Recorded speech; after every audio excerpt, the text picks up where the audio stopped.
नमस्कार दोस्तों, क्राइम तक में आप सबका स्वागत है। मैं हूं सुप्रतिम बैनर्जी। छत्तीसगढ़ में एक ज़िला है राजनांदगांव, आप सबने नाम ज़रूर सुना होगा। और उसके पास एक पुलिस डिस्ट्रिक्ट है, यानी पुलिस ज़िला, जिसका नाम है बलरामपुर। इस बलरामपुर पुलिस ज़िले में एक गांव है दहेजवार। गांव का नाम है दहेजवार। इस दहेजवार गांव में 15 नवंबर को एक भयानक मंजर लोगों के सामने आता है।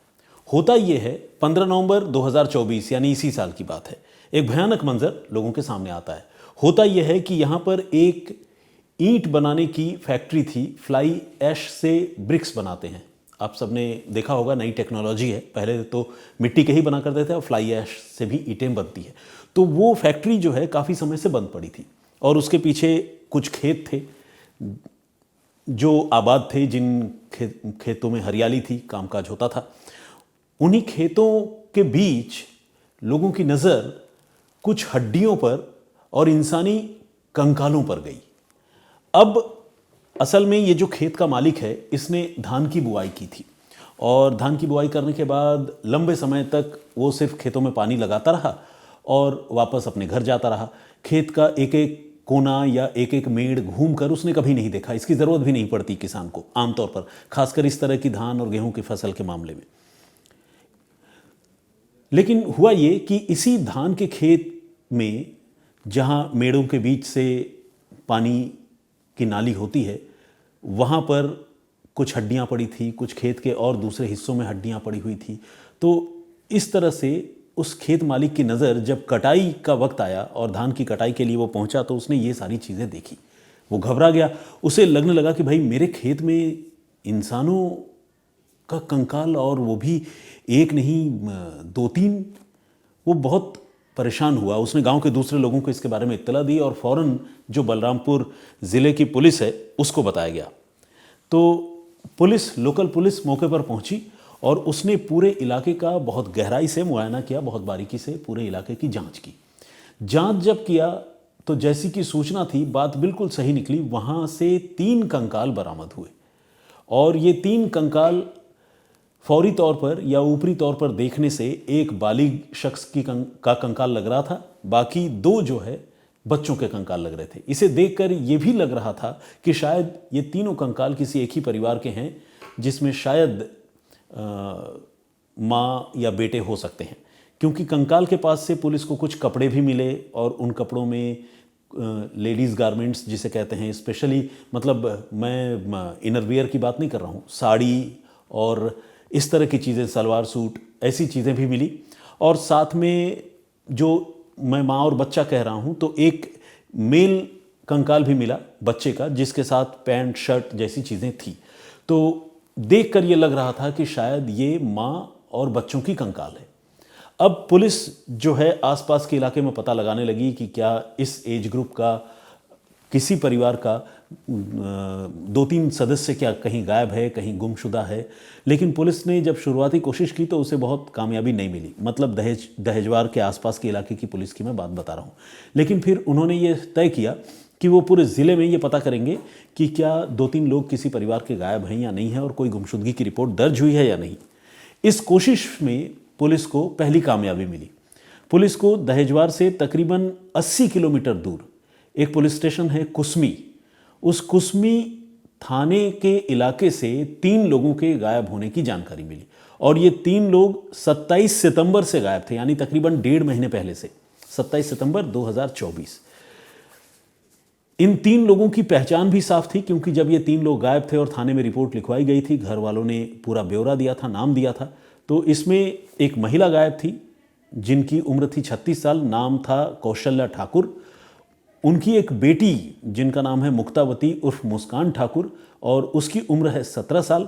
और एक छोटा सा बेटा 6 साल का जिसका नाम है Mintu Thakur, school going child था, वो भी गायब था। और इनके जो पति हैं कौशल्या के, सूरजदेव ठाकुर, उन्होंने कुसमी थाने में अपने पूरे परिवार की गुमशुदगी की रिपोर्ट लिखवाई थी, यानी बताया था कि मेरी पत्नी और 2 बच्चे हमारे गायब हो गए हैं। तो कुसमी की जो पुलिस है, वो शुरुआती तफ्तीश में पुलिस ने लापरवाही बरती।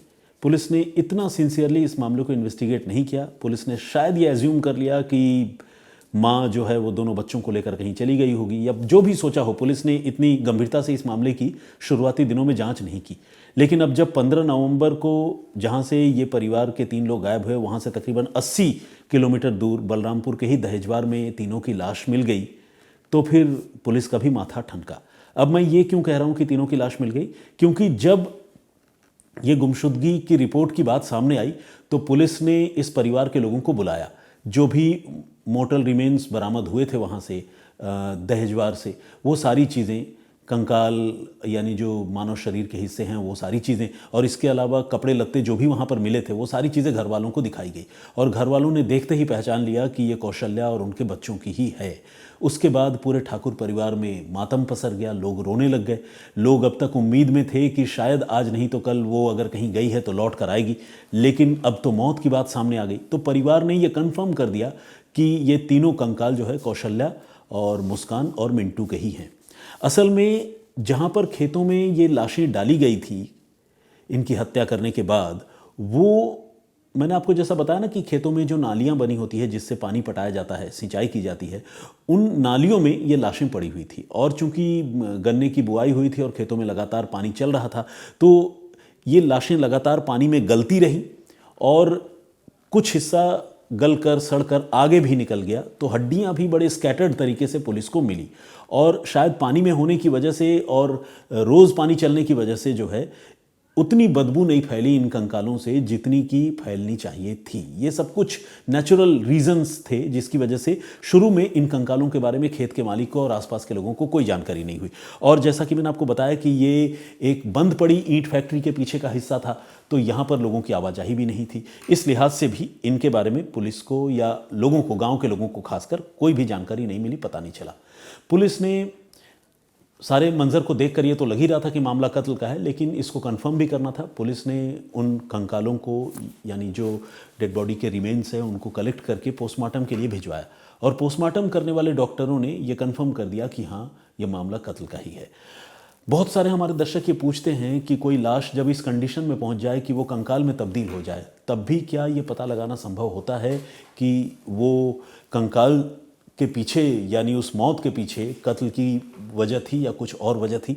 तो इसका जवाब ये है कि कुछ मामलों में संभव होता है, खासकर उन मामलों में जिन मामलों में कोई फिजिकल अब्यूज़ हुआ हो, या फिजिकल अब्यूज़ मतलब सेक्सुअल अब्यूज़ की मैं बात नहीं कर रहा हूँ, चोट या हमले जैसी कोई चीज़ हो, जहाँ पर फिजिकल अटैक हुआ हो, रैदर ये सही शब्द है, तो वहाँ पर ये पता चल जाता है कि मौत की वजह हत्या है या कुछ और है। इन मामलों में पोस्टमार्टम करने पर डॉक्टरों ने कंफर्म कर दिया कि ये मामले कत्ल के हैं। क्यों?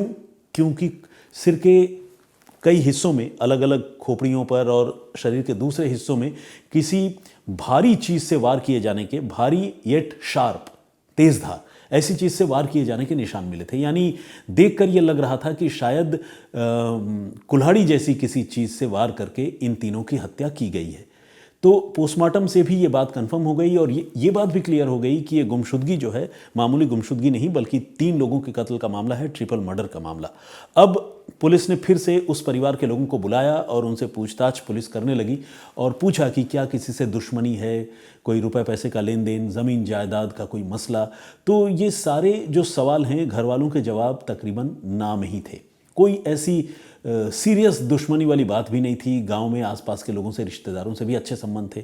अब पुलिस थोड़ी सोच में पड़ गई कि ये मामला हो क्या सकता है। हालांकि जब परिवार वालों से पूछताछ हुई तो परिवार वालों ने कुछ ऐसी बातें बताई जिससे पुलिस का माथा ठनका। खासकर परिवार के लोगों ने और आसपास के लोगों ने ये कन्फर्म किया कि ये जो 3 लोगों की मौत हुई, इनमें जो घर की बेटी थी 17 साल की मुस्कान, उसके एक लड़के से बड़ी घनिष्ठता थी।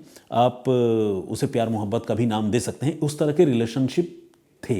अब पुलिस ये सोचने लगी कि कहीं ऐसा तो नहीं कि कोई लव अफेयर में ही मर्डर वाली बात हो। पुलिस अब इस एंगल को एक्सप्लोर करना चाहती थी। तो पुलिस ने उस लड़के के बारे में पता किया कि वो लड़का कौन है जिसके साथ मुस्कान का रिलेशन था या दोस्ती थी। तो जब उसके बारे में पता किया तो पता चला उस लड़के का नाम है आरिफ, और वो मूल रूप से छत्तीसगढ़ नहीं बल्कि छत्तीसगढ़ से बाहर झारखंड का रहने वाला है, झारखंड के गढ़वा ज़िले का। और आरिफ वहाँ छत्तीसगढ़ में कुसमा के पास में ही रहकर ठेकेदारी का काम करता है, यानी वो कॉन्ट्रैक्टर है। तो आरिफ के बारे में जब पुलिस को जानकारी मिली तो पुलिस ने आरिफ को हिरासत में लेने से पहले या उससे पूछताछ करने से पहले पुलिस ने तय किया कि थोड़ा अपनी तरफ से टेक्निकल इन्वेस्टिगेशन करके इस बात को कंफर्म कर लिया जाए कि आरिफ इस लड़की के साथ इन्वॉल्व था भी या नहीं। तो पुलिस ने जब इस लड़की के मोबाइल फ़ोन की CDR निकलवाई और लड़की के मोबाइल फ़ोन के जो सारे डिटेल हैं वो निकलवाए, तो पता चला कि हाँ, आरिफ के बीच और मुस्कान के बीच बहुत फ्रीक्वेंट बातचीत होती थी, मैसेजेस का भी सिलसिला चलता था और ये सारी चीज़ें इंडिकेट कर रही थी कि मुस्कान के साथ आरिफ जो है वो रिलेशनशिप में था। अब पुलिस ने आरिफ को बुलाया और उसे पूछताछ शुरू की। आरिफ जो है उसने इस मामले में शामिल होने की बात से इनकार कर दिया। पुलिस को भी शुरुआती पूछताछ में यही लगा कि शायद आरिफ जो है इस मामले में इनोसेंट है और पुलिस ने उसे पहली पूछताछ के बाद जो है जाने दिया। लेकिन इस बीच जब घर वालों से और बातचीत हुई, आसपास के लोगों से जब और बातचीत हुई, तो ये भी पता चला कि इस परिवार में, खासकर मुस्कान से मिलने जुलने के अलावा, इस परिवार में आरिफ का एक भाई है, वो भी गढ़वा का रहने वाला है, जाहिर है। उसका नाम है मोहम्मद मुख्तार, उसका भी आना जाना था। अब जब जांच आगे बढ़ी तो ये पता चला कि मोहम्मद मुख्तार भी इस फैमिली में, खासकर जो मुस्कान है और उसकी माँ है कौशल्या, उनके पास जो है एक फ्रीक्वेंट विजिटर था। अगर मैं दैनिक जागरण के रिपोर्ट का हवाला दूं तो दैनिक जागरण ने अपनी रिपोर्ट में ये लिखा है कि कौशल्या देवी के साथ मुख्तार यानी आरिफ के बड़े भाई के नज़दीकी संबंध थे। यानी दो भाई थे जिनमें एक भाई बेटी के साथ जो है वो क्लोज रिलेशनशिप में था, जबकि दूसरा भाई, बड़ा भाई, बेटी की माँ के साथ क्लोज रिलेशनशिप में था। तो खैर, ये तो पुलिस इन्वेस्टिगेशन के डिटेल हैं जो अब तक मिल रहे थे, लेकिन ये कंफर्म नहीं हो पा रहा था कि क्या मर्डर के पीछे आरिफ या मुख्तार का ही हाथ है। लेकिन चूंकि आरिफ के बाद अब मुख्तार भी रडार पर आ चुका था, तो पुलिस मुख्तार को ढूंढने लगी। और आपको जानकर हैरानी होगी कि जैसे ही पुलिस ने मुख्तार की तलाश शुरू की और उसे पूछताछ के लिए बुलाने की कोशिश शुरू की, मुख्तार गायब हो गया। बस यही वो मोमेंट था जब पुलिस को कंफर्म हो गया कि इस घटना के पीछे मुख्तार का ही हाथ हो सकता है। अभी भी हो सकता है बोल रहा हूं क्योंकि अभी तक उससे पूछताछ नहीं हुई है और उसने जुर्म कबूला भी नहीं है। और कंफर्म होने वाली बात इसलिए कह रहा हूं क्योंकि आमतौर पर हमने देखा है और पुलिस ने भी अपने इन्वेस्टिगेशन के क्रम में ये महसूस किया है कि जब भी कोई संदिग्ध आदमी होता है तो वो पुलिस से पकड़े जाने के डर से जो है लापता हो जाता है, गायब हो जाता है। कभी बुलाया जाने पर वो बीमार होने का बहाना करता है। तो इस तरह की चीज़ें होती हैं। तो पुलिस वाले भी समझ गए कि ये मुख्तार जो है इस मामले में हो सकता है। इसके बाद पुलिस ने मुख्तार को पकड़ने के लिए जाल बिछाया, पूरी कोशिश की और फाइनली आरिफ के भाई मुख्तार को पुलिस ने गिरफ्तार कर लिया। अब उसके साथ जब पुलिस ने सख्ती की, जब पूछताछ की, तो फिर शुरू में उसने भी आरिफ की तरह सारी बातों से इनकार किया। लेकिन जब पुलिस ने आरिफ के साथ मुस्कान के रिलेशनशिप की बात बताई और मुख्तार के भी उस परिवार में आने जाने की बात बताई और उससे सख्ती की, तो उसने मान लिया कि इस घटना में उसी का हाथ है। इसके बाद मुख्तार के मोबाइल फ़ोन की लोकेशन वो गढ़वा से छत्तीसगढ़ के कुसुमा में होना, ये भी एक टेक्निकल एविडेंस के तौर पर पुलिस के हाथ लगा, जिससे मुख्तार को ये कबूल करना पड़ा कि इस घटना में उसी का हाथ है। अब मुख्तार जुर्म कबूल कर चुका था, लेकिन अब सवाल यह था कि मुख्तार ने इन तीनों की हत्या क्यों की। जब रिलेशन में थे तब तो सब कुछ अच्छा था, हत्या करने की वजह क्या रही? एक तो ये बात और दूसरा ये कि 80 किलोमीटर दूर ले जाकर हत्या कैसे की, क्या बोलकर लेकर गए। तो इसमें जब पूछताछ हुई तो मुख्तार ने यह बताया कि वो झाड़ फूंक किया करता है, काले इल्म का माहिर है, तांत्रिक अपने आप को दावा किया करता है। और चूंकि इस परिवार से और ख़ासकर कौशल्या से उसकी काफ़ी अच्छी दोस्ती थी, तो परिवार में जो भी तकलीफ़ें या मुसीबतों का सिलसिला चलता था, कभी भी तो कौशल्या मुख्तार से शेयर किया करती थी। तो मुख्तार ने ये तय कर लिया था कि वो कौशल्या को इसी तंत्र मंत्र की आड़ में ले जाकर कहीं पर उसकी हत्या करेगा। और वो चूंकि कौशल्या के साथ साथ मुस्कान को भी मारना चाहता था, तो उसने ये तय किया कि वो माँ बेटी को धोखे से अगवा करेगा। इसके बाद तंत्र मंत्र का झांसा देकर उसने कौशल्या को और उसकी बेटी मुस्कान को कुसुमा से दहेजवार तक तकरीबन 80 किलोमीटर दूर लेकर गया। लेकिन चूंकि माँ जा रही थी, 6 साल का छोटा सा बच्चा अकेला कैसे रहता, तो वो भी साथ चला। कौशल्या उसे भी अपने साथ ले गई। कौशल्या को नहीं पता था कि मुख्तार उनका कत्ल करने के लिए उसे लेकर जा रहा है, जाहिर है तब तो जाती ही नहीं। तो मुख्तार लेकर गया और फिर सुनसान जगह पर ले जाकर उसने पहले से तैयारी करके रखी थी, कुल्हाड़ी से उसी दहेजवार में ब्रिक का जो ब्रिक क्लिन जिसे कहते हैं, किल्न यानी ईंट भट्टा, उसके पीछे ले जाकर कुल्हाड़ी से वार करके उसने एक एक करके तीनों की हत्या कर दी। पहले माँ की, फिर बेटी की और फिर छोटे से बच्चे की। सुनसान जगह, कोई देखने वाला नहीं और कातिल हाथ में कुल्हाड़ी लिए हुए एक एक कर 3 लोगों को मौत के घाट उतार रहा था और उतारने में कामयाब हो गया। वहीं पर कत्ल करने के बाद जैसा कि मैंने आपको बताया, तीनों की लाश वहीं पर ठिकाने लगा दी और इसके बाद मुख्तार वहाँ से गायब हो गया। अब सवाल यह है कि हत्या हुई क्यों? तो हत्या के पीछे बहुत अजीब वजह है और सबसे शॉकिंग या अजीब वजह यह है कि आरिफ का मुस्कान के साथ रिलेशनशिप में होना ये कत्ल की सबसे बड़ी वजह थी। और कत्ल करने में जो मतलब जो प्राइम टारगेट था, यानी जिसको सबसे पहले कत्ल करना था, वो कोई और नहीं बल्कि घर की बेटी मुस्कान ही थी। मुख्तार ये चाहता था कि वो मुस्कान की हत्या कर दे, लेकिन मुस्कान की अकेले हत्या करने से बात नहीं बनती और शायद मुस्कान का अकेले हत्या करना संभव ही नहीं था। मुस्कान मुख्तार के साथ जाती नहीं, तो उसने